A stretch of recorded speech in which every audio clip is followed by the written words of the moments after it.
Assalamualaikum warahmatullahi wabarakatuh. Saya Hulilur Rahman, PAI semester 6, kelas E. Di sini saya akan menjelaskan pengertian tentang triangulasi. Apakah itu triangulasi? Triangulasi adalah istilah yang diperkenalkan oleh N.K. Denzi dengan meminjamkan peristilahan dari dunia navigasi dan militer, yang merujuk pada penggabungan berbagai metode dalam suatu kajian tentang satu gejala tertentu atau kebenaran data. Data dijamin dengan membandingkan data yang diperoleh dari satu sumber atau metode tertentu dengan data yang didapat dari sumber atau metode lain. Nah, kepopuleran penggabungan dari metode ini telah tumbuh selama 40 sampai 50 tahun yang lalu, yaitu pada sekitar tahun 1950 metode triangulasi tersebut mulai dipakai dalam penelitian kualitatif sebagai cara untuk meningkatkan pengukuran validitas dan memperkuat kredibilitas temuan penelitian dengan cara membandingkannya dengan berbagai pendekatan yang berbeda. Yang pertama adalah ide tentang triangulasi bersumber dari multipleoperationis yang mengesankan bahwa kesahihan temuan-temuan dan tingkat konfidensinya akan dipertinggi oleh pemakaian lebih dari satu pendekatan untuk pengumpulan data. Seperti halnya dengan penelitian yang lain, pencampuran metode penelitian ini tidak tanpa kontroversi.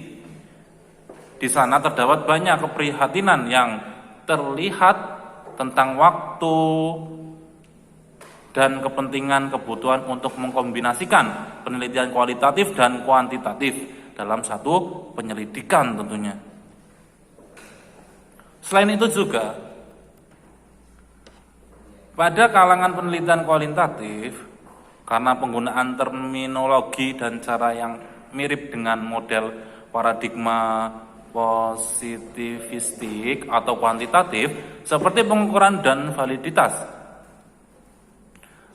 sehingga triangulasi ini mengundang perdebatan cukup panjang di antara para ahli penelitian kualitatif sendiri.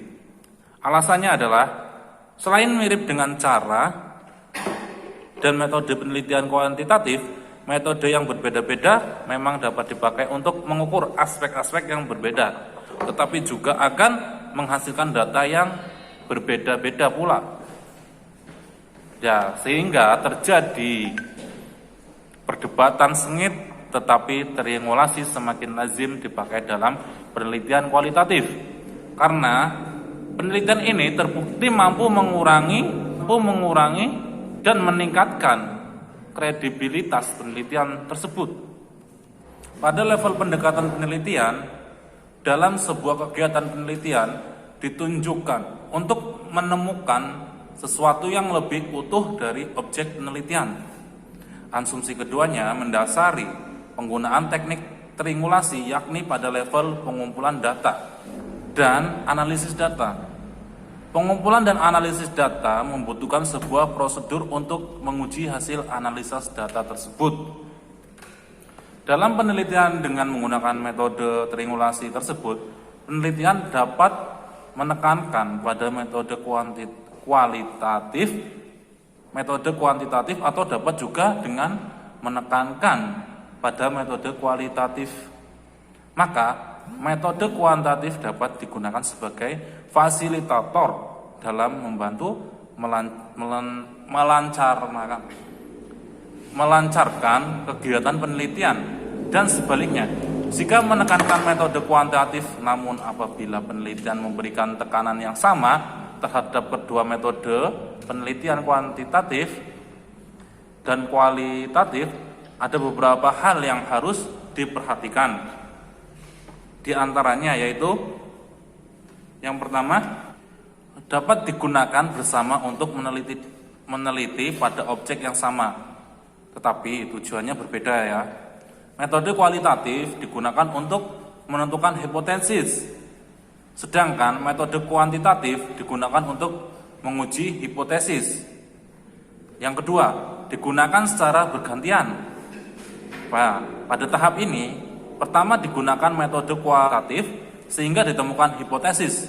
Selanjutnya, hipotesis tersebut diuji dengan metode kuantitatif. Yang ketiga, metode penelitian tidak dapat digabungkan karena paradigmanya berbeda. Tetapi dalam penelitian, kuantitatif dapat menggabungkan penggunaan teknik pengumpulan data, bukan metodenya, seperti penggunaan triangulasi dalam kualitatif. Dan selanjutnya, untuk memperkuat dan mengecek validitas data hasil kuesioner tersebut, maka dapat dilengkapi dengan observasi atau wawancara kepada responden yang telah memberikan angket atau orang lain yang memahami terhadap masalah yang akan diteliti. Ya, sekian dari saya. Apabila banyak kesalahan, mohon maaf. Wassalamualaikum warahmatullahi wabarakatuh.